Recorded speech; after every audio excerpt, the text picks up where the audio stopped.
I learned something after it happened 3 times. Some things do not chase you. They do not break in. They do not rush. They wait. They watch how you live. They learn your habits.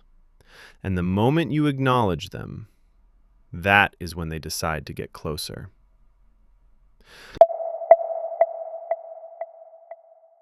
I stopped walking at night a long time ago.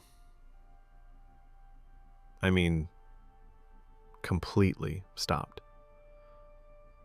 No shortcuts, no late strolls, no convincing myself it was fine just because the street felt familiar. That habit ended after 3 separate nights in 3 different cities. This was the first one. Back then, I was 27 years old, working long hours at a small technology company in a busy downtown area. My shifts usually ended close to midnight, and I walked home. It felt normal. It felt safe. My apartment was 13 blocks away, a straight route, nothing complicated. I had taken that walk so many times that I barely noticed it anymore. The same closed shops, the same cracked sidewalks, the same alleyways cutting between buildings. When you repeat something often enough, your brain stops recording it until something breaks the pattern.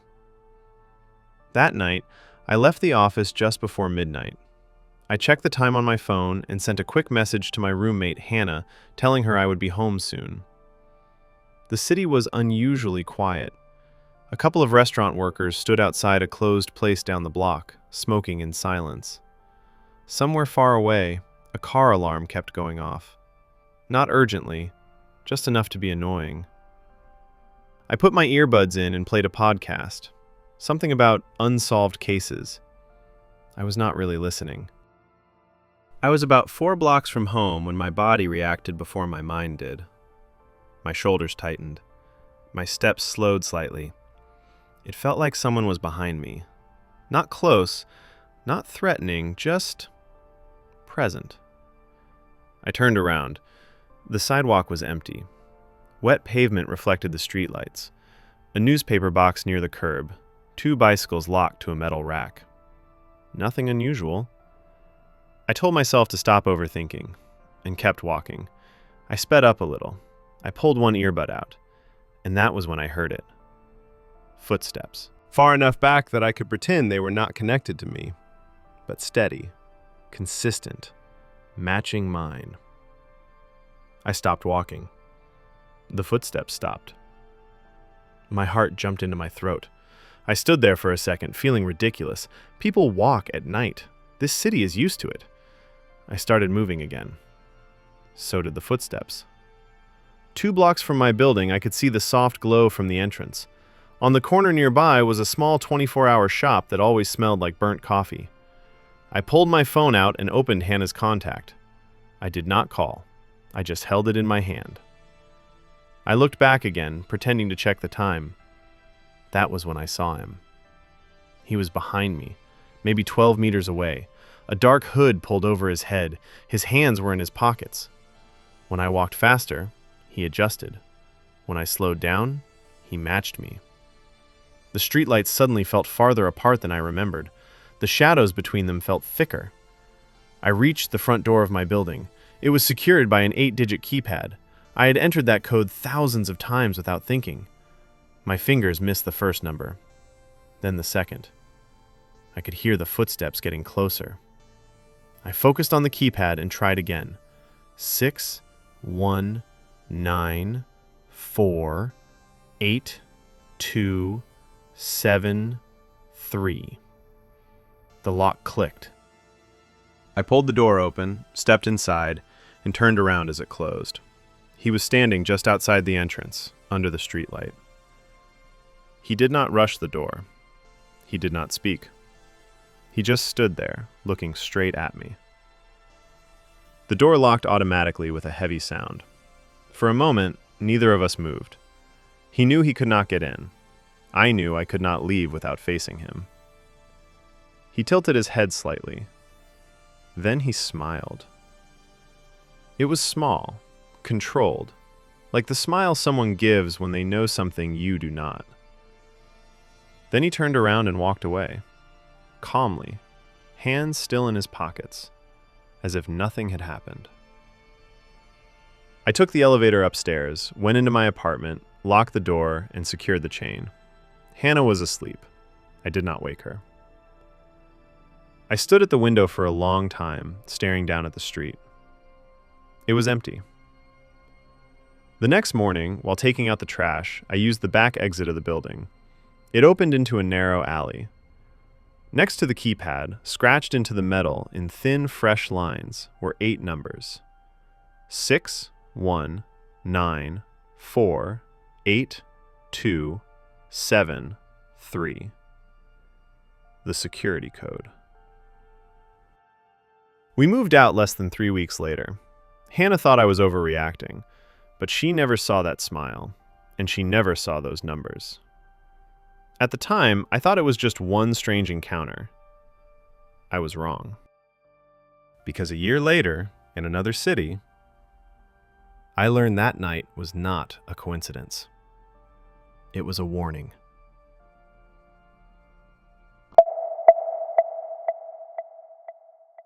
The second time it happened was during a work trip. It was early fall, a few years ago. I was in a large Midwestern city for a professional conference that lasted several days. The kind with long presentations during the day and mandatory social events at night. I was staying at a small, stylish hotel. Exposed brick walls, soft amber lighting, everything carefully designed to look casual and expensive at the same time. The hotel did not have its own parking. Instead, guests were given access to a nearby underground garage a short walk away. The garage went down several levels below the street and always felt colder than the air outside. It smelled like concrete, oil, and old exhaust. I had parked on the 4th level below ground. I remember that clearly because the elevator was out of service. I had been forced to take the stairs when I arrived. By the time I reached my level, my legs were sore and my patience was gone. That night, the conference ran late. There were drinks afterward, polite conversations, exchanging names I knew I would forget. By the time I headed back toward the garage, it was close to 1 in the morning. The entrance was a set of glass doors facing a busy avenue. A keypad was mounted beside them. I entered the access code the hotel had given me, and the lock released with a dull click. Inside, the fluorescent lights hummed overhead. That constant electrical buzz that fills empty spaces and makes them feel louder than they are. My footsteps echoed as I walked past rows of parked cars, following the painted lines toward the stairwell at the far end. That was when I heard it. A car door closing. The sound came from behind me, solid, deliberate. I turned around. Nothing stood out, just vehicles lined up in neat rows. A dark sedan, a compact car, a pickup truck with dried dirt on its tires. I told myself it was nothing, and kept walking. Then I heard another sound, closer this time. The crunch of something underfoot, like gravel shifting. I stopped. Hello? No response, only the hum of the lights and the echo of my own breathing. I reached the stairwell. The door was metal, heavy, with a narrow, reinforced window. I pulled it open and started down. 1st level, 2nd, 3rd. The lights flickered briefly as I descended, not enough to go dark, just enough to make my stomach tighten. I reached the 4th level and pushed through the door. My car was there. A rented silver sedan, parked between a concrete pillar and a white delivery van. My keys were already in my hand. I pressed the unlock button. The car chirped. The lights flashed. As I reached for the handle, I heard it. Breathing. Not my own. Close enough that I froze. I turned my head slowly. The side door of the white van was open slightly. Only a few inches. Just enough to create a narrow, black gap. From inside that gap came slow, steady breathing. Someone was inside, watching. Every warning instinct in my body screamed at me to move, but I could not. I stood there, staring at the darkness inside the van. Then the breathing stopped. Silence returned, heavier than before. A moment later, a voice came from inside the van. Low, calm, male. "You should probably leave." It was not threatening. It was not raised. It sounded like advice, like someone commenting on traffic or the weather. That broke whatever spell I was under. I threw myself into my car, slammed the door shut, and locked it. My hands were shaking so badly that I struggled to start the engine. I looked back toward the van. The door was still open. This time, I could see a hand resting on the edge of it. Pale, long fingers, completely still. I reversed out of the space hard enough that my tires squealed. I did not slow down for turns. I did not care about the ramps or the bumps. I drove up level after level until I burst back onto the street.